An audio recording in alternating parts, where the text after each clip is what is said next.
ಎಲ್ಲ ಕನ್ನಡದ ಮನಸ್ಸುಗಳಿಗೆ ನಮಸ್ಕಾರ. ಪ್ರಮುಖ ಹಾಗೂ ಸ್ವಾರಸ್ಯಕರ ಸುದ್ದಿಗಳೊಂದಿಗೆ ನಾನು ಅಕ್ಷತಾ ಕುಲಕರ್ಣಿ. ನೀವು ನೋಡ್ತಾ ಇದ್ದೀರಿ ಬಿಬಿ ನ್ಯೂಸ್ ಕನ್ನಡ. ಇದು ಫಸ್ಟ್ ಫೋಕಸ್.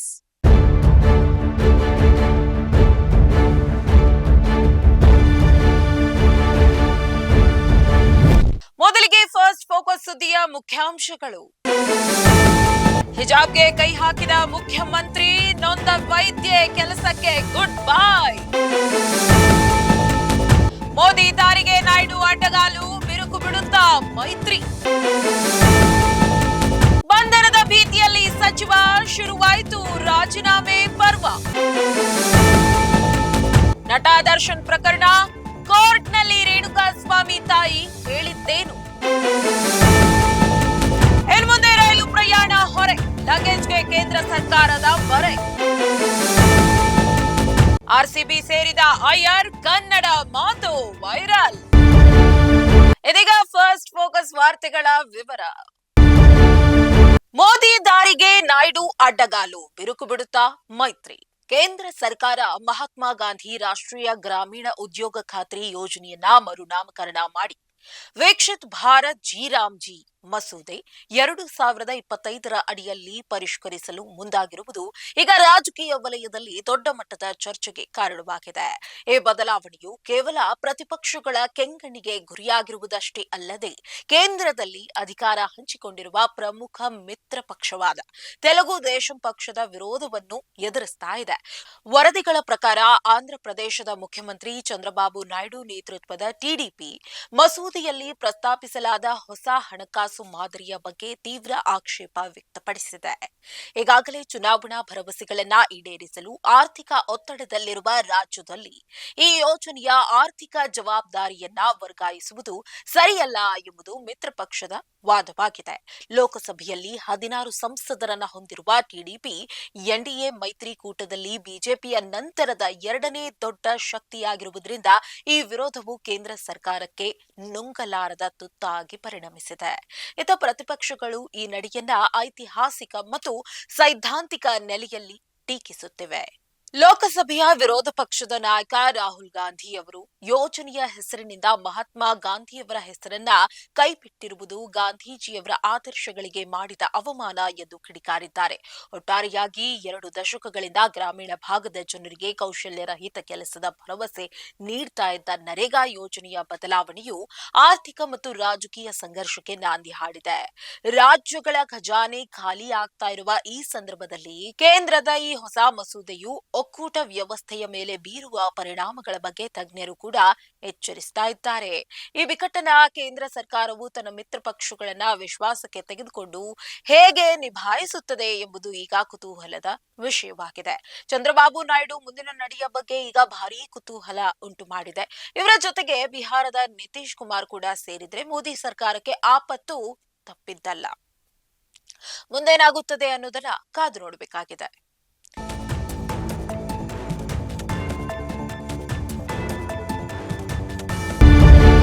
ಮಹಾರಾಷ್ಟ್ರದ ರಾಜಕೀಯ ವಲಯದಲ್ಲಿ ಸಂಚಲನ ಮೂಡಿಸಿರುವ ನಾಸಿಕ್ ಅಪಾರ್ಟ್ಮೆಂಟ್ ಹಗರಣಕ್ಕೆ ಸಂಬಂಧಪಟ್ಟಂತೆ ಕೊನೆಗೂ ಕ್ರೀಡಾ ಸಚಿವ ಮಾಣಿಕ್ ರಾವ್ ಕುಕಾಟೆ ರಾಜೀನಾಮೆ ನೀಡಿದ್ದಾರೆ. ಸುಮಾರು 3 ದಶಕಗಳಷ್ಟು ಹಳೆಯದಾದ ಈ ಕಾನೂನು ಹೋರಾಟ ಈಗ ತಾರ್ಕಿಕ ಅಂತ್ಯದತ್ತ ಸಾಗ್ತಾ ಇದ್ದು ಸಚಿವರು ತಮ್ಮ ಸ್ಥಾನವನ್ನ ತ್ಯಜಿಸಬೇಕಾದ ಅನಿವಾರ್ಯತೆ ಎದುರಾಗಿದೆ. ಈ ವಿವಾದ ಶುರುವಾಗಿದ್ದು 1995ರಲ್ಲಿ ಜೂನಿಯಾ ಸದನಿಕಾ ಹಗರಣದ ಮೂಲಕ. ನಾಸಿಕ್ನಲ್ಲಿ ನಡೆದಿದ್ದ ಈ ವಸತಿ ಹಗರಣಕ್ಕೆ ಸಂಬಂಧಿಸಿದಂತೆ ಸುದೀರ್ಘ ವಿಚಾರಣೆ ನಡೆಸಿದ ನಾಸಿಕ್ ಸೆಷನ್ಸ್ ನ್ಯಾಯಾಲಯ ಮಾಣಿಕ್ ರಾವ್ ಕೊಕಾಟೆ ಅವರಿಗೆ 2 ವರ್ಷಗಳ ಜೈಲು ಶಿಕ್ಷೆ ವಿಧಿಸಿತ್ತು. ಈ ಶಿಕ್ಷೆಯ ಬೆನ್ನಲ್ಲೇ ನ್ಯಾಯಾಲಯ ಈಗ ಅವರ ವಿರುದ್ಧ ಬಂಧನ ವಾರೆಂಟ್ ಹೊರಡಿಸಿದೆ.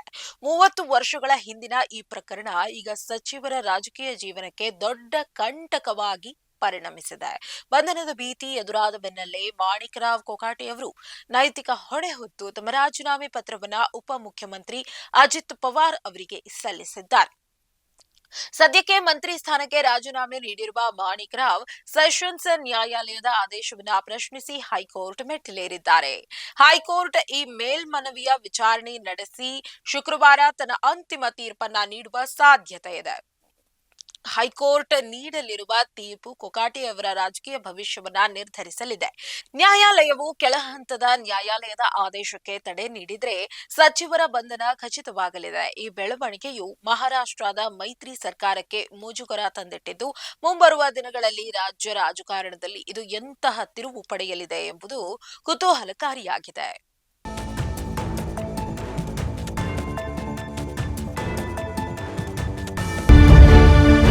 ಹಿಜಾಬ್ಗೆ ಕೈ ಹಾಕಿದ ಮುಖ್ಯಮಂತ್ರಿ, ನೊಂದ ವೈದ್ಯೆ ಕೆಲಸಕ್ಕೆ ಗುಡ್ ಬೈ. ಬಿಹಾರದ ಮುಖ್ಯಮಂತ್ರಿ ನಿತೀಶ್ ಕುಮಾರ್ ಅವರು ಸಾರ್ವಜನಿಕ ವೇದಿಕೆಯಲ್ಲಿ ವೈದ್ಯೊಬ್ಬರ ಹಿಜಾಬ್ ಎಳೆದ ಘಟನೆ ಈಗ ದೊಡ್ಡ ವಿವಾದಕ್ಕೆ ಕಾರಣವಾಗಿದೆ. ಈ ಅವಮಾನದಿಂದ ನೊಂದಿರುವ ವೈದ್ಯೆ ಸರ್ಕಾರಿ ಸೇವೆಗೆ ಸೇರದೇ ಇರುವ ಕಾರಣ ಕಠಿಣ ನಿರ್ಧಾರ ತಳೆದಿದ್ದಾರೆ.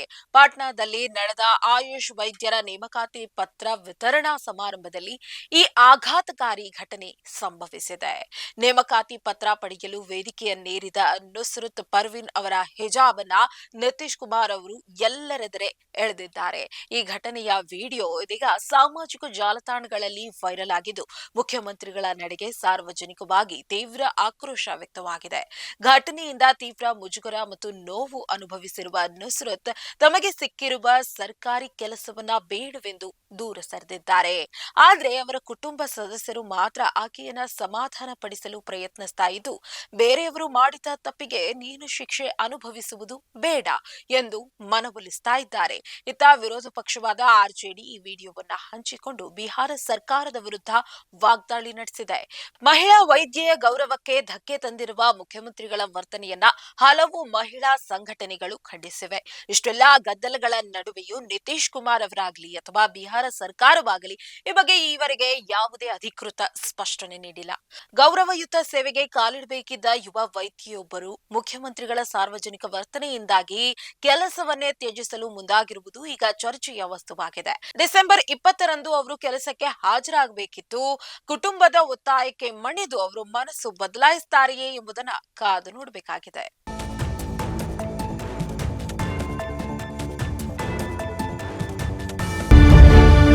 ರೇಣುಕಾಸ್ವಾಮಿ ಕೊಲೆ ಪ್ರಕರಣಕ್ಕೆ ಸಂಬಂಧಿಸಿದಂತೆ ನ್ಯಾಯಾಲಯದಲ್ಲಿ ನಿನ್ನೆ ಮಹತ್ವದ ವಿಚಾರಣೆ ನಡೆಯಿತು. ಮೃತನ ತಂದೆ ಮತ್ತು ತಾಯಿಯ ಸಾಕ್ಷ್ಯ ಹಾಗೂ ಪಾಟಿ ಸವಾಲು ಪ್ರಕ್ರಿಯೆ ಪೂರ್ಣಗೊಂಡಿದೆ.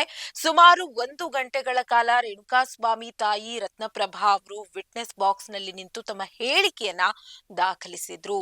ಮಧ್ಯಾಹ್ನ 3:30ಕ್ಕೆ ಆರೋಪಿಗಳ ಪರ ವಕೀಲರಿಂದ ಕ್ರಾಸ್ ಎಕ್ಸಾಮಿನೇಷನ್ ಆರಂಭವಾಯಿತು. ವಿಚಾರಣೆಯ ವೇಳೆ ನಟ ದರ್ಶನ್ ಸೇರಿದಂತೆ 7 ಜನ ಆರೋಪಿಗಳು ವಿಡಿಯೋ ಕಾನ್ಫರೆನ್ಸ್ ಮೂಲಕ ಹಾಜರಿದ್ರು. ದರ್ಶನ್ ಅವರು ಕನ್ನಡಕ ಮತ್ತು ಬೂದು ಬಣ್ಣದ ಜಾಕೆಟ್ ಧರಿಸಿ ವಿಚಾರಣೆಯನ್ನ ಆಲಿಸಿದ್ರು. ಪವಿತ್ರಾ ಗೌಡ ಅವರ ಪರ ವಕೀಲರಾದ ಬಾಲನ್ ಅವರು ರತ್ನಪ್ರಭಾ ಅವರನ್ನ ಸುದೀರ್ಘವಾಗಿ ಪ್ರಶ್ನಿಸಿದ್ರು. ರೇಣುಕಾಸ್ವಾಮಿಯ ಹಳೆಯ ಪ್ರಕರಣಗಳು, ಬಜರಂಗ ದಳದ ಜೊತೆಗಿನ ಒಡನಾಟ ಮತ್ತು ಆತನ ಮೊಬೈಲ್ ಕರೆಗಳ ಬಗ್ಗೆ ವಕೀಲರು ಮಾಹಿತಿ ಕೇಳಿದ್ರು. ಆದ್ರೆ ಇವುಗಳಲ್ಲಿ ಹೆಚ್ಚಿನ ವಿಚಾರಗಳು ತಮಗೆ ತಿಳಿದಿಲ್ಲ ಎಂದು ರತ್ನಪ್ರಭಾ ಉತ್ತರಿಸಿದ್ರು. ವಿಶೇಷವಾಗಿ ಕೊಲೆ ನಡೆದ ದಿನದಂದು ನಡೆದ ಸಂಭಾಷಣೆಗಳ ಬಗ್ಗೆ ವಕೀಲರು ಹೆಚ್ಚಿನ ಗಮನ ಹರಿಸಿದ್ರು. ಅಂದು ರೇಣುಕಾಸ್ವಾಮಿ ಮಧ್ಯಾಹ್ನ ಹೊರಗಡೆ ಊಟಕ್ಕೆ ಹೋಗುವುದಾಗಿ ತಿಳಿಸಿದ್ನು ಮತ್ತು ಸಂಜೆ 7 ಗಂಟೆಯ ನಂತರ ಆತನ ಮೊಬೈಲ್ ಸ್ವಿಚ್ ಆಫ್ ಆಗಿತ್ತು ಎಂದು ಆತನ ತಾಯಿ ನ್ಯಾಯಾಲಯಕ್ಕೆ ತಿಳಿಸಿದ್ರು. ಪೊಲೀಸರ ಮುಂದೆ ನೀಡಿದ ಹೇಳಿಕೆ ಮತ್ತು ನ್ಯಾಯಾಲಯದಲ್ಲಿ ನೀಡ್ತಾ ಇರುವ ಹೇಳಿಕೆಗಳ ನಡುವಿನ ವ್ಯತ್ಯಾಸಗಳ ಬಗ್ಗೆಯೂ ಕೂಡ ವಕೀಲರು ಪ್ರಶ್ನೆಗಳನ್ನ ಎತ್ತಿದ್ರು. ಮಗನ ಮೊಬೈಲ್ ವಿವರಗಳು, ಆತ ಕೆಲಸ ಮಾಡ್ತಾ ಇದ್ದ ಫಾರ್ಮಸಿಯ ಮಾಹಿತಿ ಮತ್ತು ಆತನ ಸ್ನೇಹಿತರ ಬಗ್ಗೆ ವಕೀಲರು ಕೇಳಿದ ಪ್ರಶ್ನೆಗಳಿಗೆ ರತ್ನಪ್ರಭಾ ಅವರು ತಮಗೆ ತಿಳಿದಿರುವಷ್ಟನ್ನ ಮಾತ್ರ ವಿವರಿಸಿದ್ರು. ಮಗ ನಾಪತ್ತೆಯಾದಾಗ ಉಂಟಾದ ಗಾಬರಿಯಿಂದಾಗಿ ಹೆಚ್ಚಿನ ವಿಚಾರಗಳನ್ನ ವಿಚಾರಿಸಲು ಸಾಧ್ಯವಾಗಲಿಲ್ಲ ಎಂದು ಅವರು ಹೇಳಿದ್ರು. ಒಟ್ಟಾರೆಯಾಗಿ ಇಂದಿನ ವಿಚಾರಣೆಯಲ್ಲಿ ಸಂತ್ರಸ್ತ ಕುಟುಂಬದ ಸದಸ್ಯರ ಹೇಳಿಕೆಗಳ ಆಧಾರದ ಮೇಲೆ ಆರೋಪಿಗಳ ಪರ ವಕೀಲರು ತಮ್ಮ ವಾದಗಳನ್ನ ಮಂಡಿಸಿದ್ರು. ಮೇಲಾಗಿ ರೇಣುಕಾಸ್ವಾಮಿಯ ತಾಯಿ ಬಹುತೇಕ ಪ್ರಶ್ನೆಗಳಿಗೆ ಗೊತ್ತಿಲ್ಲ ಅಂತ ಹೇಳಿದ್ದಾರೆ. ನ್ಯಾಯಾಲಯದ ಈ ವಿಚಾರಣೆ ದರ್ಶನ್ ಹಾಗೂ ತಂಡಕ್ಕೆ ನೀಡುವ ಶಿಕ್ಷೆಯ ವಿಚಾರದಲ್ಲಿ ಪ್ರಮುಖ ಪಾತ್ರ ವಹಿಸಲಿದೆ.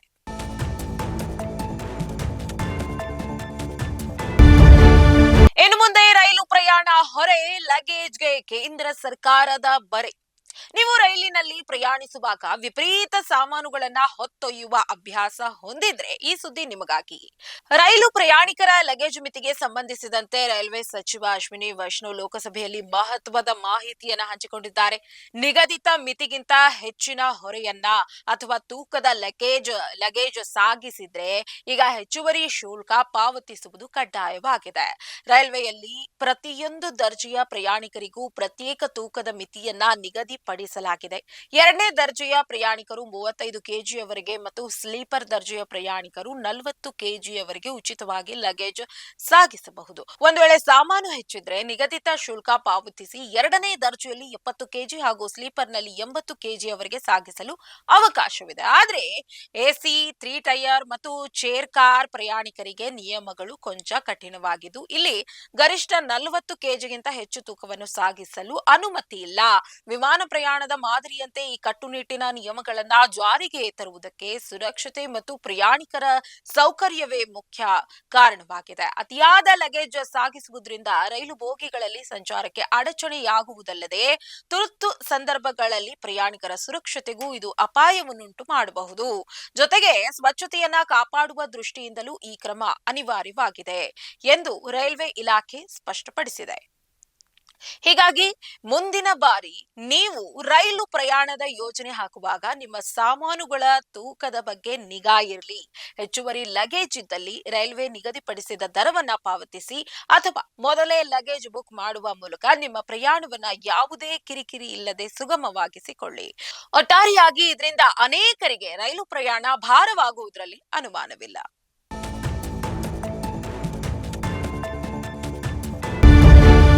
ಆರ್ಸಿಬಿ ಸೇರಿದ ಅಯ್ಯರ್ ಕನ್ನಡ ಮಾತು ವೈರಲ್.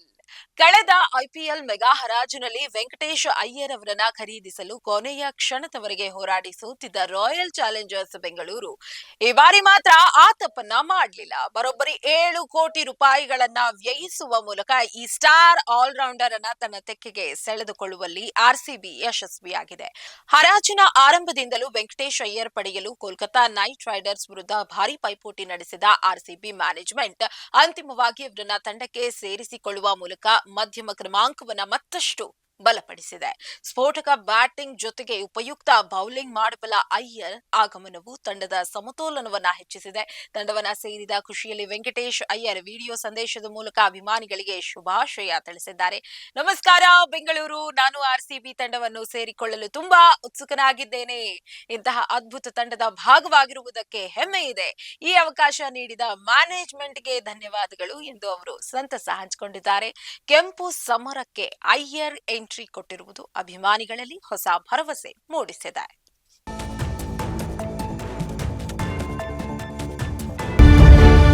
ಇದಾಗಿತ್ತು ಈ ಕ್ಷಣದ ನ್ಯೂಸ್ ಫಸ್ಟ್ ಫೋಕಸ್. ನೈಜ ಹಾಗೂ ತಾಜಾ ಸುದ್ದಿ, ಪ್ರಾಮಾಣಿಕ ವರದಿ, ನಿಷ್ಠೂರ ವಿಶ್ಲೇಷಣೆಗಳಿಗಾಗಿ ಸದಾ ಗಮನಿಸಿ ಬಿಬಿ ನ್ಯೂಸ್ ಕನ್ನಡ. ಇದು ಕನ್ನಡಿಗರ ಪ್ರತಿಧ್ವನಿ.